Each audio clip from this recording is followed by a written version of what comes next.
العلم نور، العلم نور، العلم نور۔ بسم اللہ الرحمن الرحیم، اللہم صلی علی محمد وآلہ وصحبہ وبارک وسلم۔ آسان دین کورس میں آپ سب کو خوش آمدید کہتا ہوں۔ آج آسان دین کورس کا چوتھا لیکچر ہے اور ہم سیکھیں گے وضو کے مکروہات، وہ چیزیں جو وضو میں ناپسندیدہ ہیں، نہیں ایسے کام کرنے چاہیے، ان کی ہم تھوڑی سی ڈیٹیل سنیں گے۔ اور وہ 10 مکروہات ہیں جو کہ وائٹ بورڈ پہ آپ سب کو نظر آ رہے ہیں۔ ان میں سے فرسٹ نمبر پہ ہے ناپاک جگہ پہ بیٹھنا۔ وضو کے لیے ناپاک جگہ پہ بیٹھنا یہ مکروہ ہے۔ وضو پاکی کے لیے حاصل کیا جا رہا ہے تو پاک جگہ پہ، صاف ستھری جگہ پہ بیٹھ کے وضو کرنا چاہیے۔ تو یہ پہلا مکروہ ہے، ناپاک جگہ پہ بیٹھ کے وضو کرنا۔ اور دوسرا ہے پانی کا اسراف کرنا۔ جی ہاں، یہ بھی وضو کے مکروہات میں اس کو شامل کیا گیا ہے۔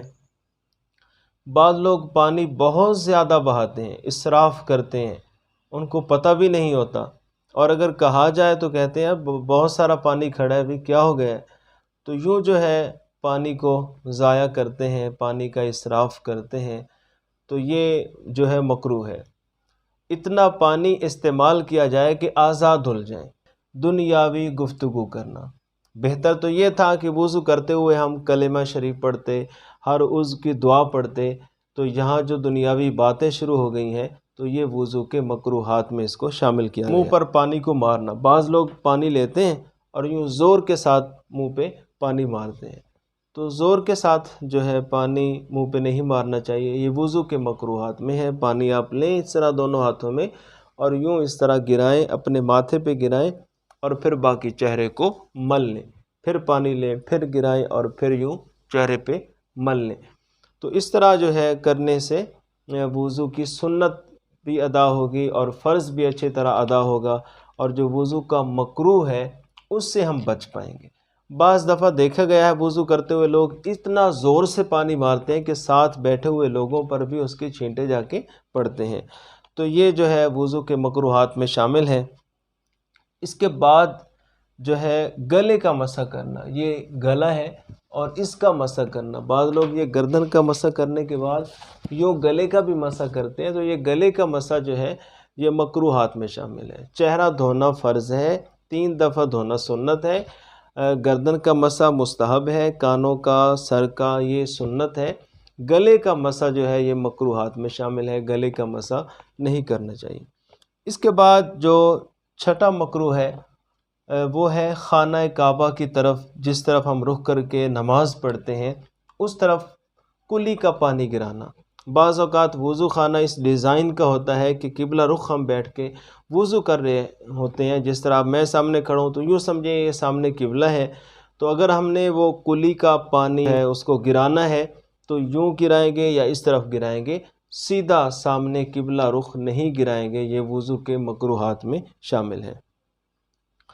اس طرح پانی ضرورت سے کم استعمال کرنا، بعض اوقات پانی ختم ہو چکا ہوتا ہے اور تھوڑا تھوڑا آ رہا ہوتا ہے، تو اس کو جو ہے وہ لے کے پانی تھوڑا سا گراتے ہیں اور باقی ہاتھ پھیر لیتے ہیں، گیلا ہاتھ پھیر لیتا، اور یہ وضو کے مکروہات میں شامل ہے کہ تھوڑا پانی استعمال کرنا۔ پانی کم ہے تو آپ اور پانی لے لیں، اور جو دھونے والے اعضاء ہیں ان کو اچھی طرح دھوئیں تاکہ فرض ادا ہو سکے۔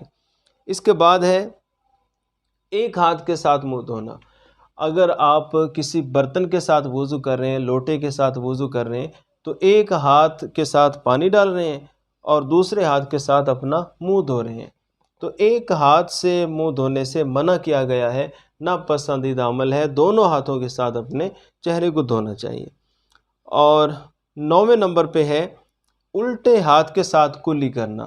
یہ جو ہمارا بایاں ہاتھ ہے، الٹا ہاتھ ہے، اس کے ساتھ منہ میں پانی ڈالنا، کلی کرنا یا انگلی جو ہے دانتوں پہ مارنا، یہ مکروہ ہے۔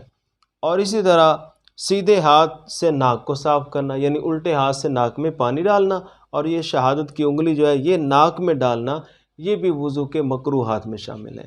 اور جو آخری ہے وہ ہے ترک سنت، جو ہم نے دوسرے لیکچر میں وضو کی سنتیں بیان کی ہیں، 10 سنتیں ہیں، تو ان میں سے کسی سنت کا چھوڑ دینا، جس طرح کہ 3 دفعہ اعضاء کو دھونا ہے، نیت کرنا ہے، بسم اللہ پڑھنا ہے، اور سر کا مسح کرنا ہے، داڑھی کا خلال کرنا ہے، ہاتھ پاؤں کی انگلیوں کا خلال کرنا ہے، تو یہ سب سنتیں ہیں۔ کسی بھی سنت کا چھوڑ دینا یہ بھی مکروہ ہے۔ تو اس طرح آج ہم نے وضو کے مکروہات سیکھے ہیں۔ کل کا جو لیکچر ہوگا، نیکسٹ لیکچر، وہ وضو کے مفسدات ہوں گے، یعنی جن چیزوں سے وضو ٹوٹ جاتا ہے وہ ہم سیکھیں گے۔ تو یہ فاروقی آن لائن چینل آپ دیکھتے رہیے، انشاءاللہ آسان دین کورس کی ویڈیوز آپ تک پہنچانے کی میں کوشش کرتا رہوں گا۔ اللہ رب العزت ہمیں عمل کی توفیق عطا فرمائے۔ مجھے دیجیے اجازت۔ السلام علیکم ورحمۃ اللہ۔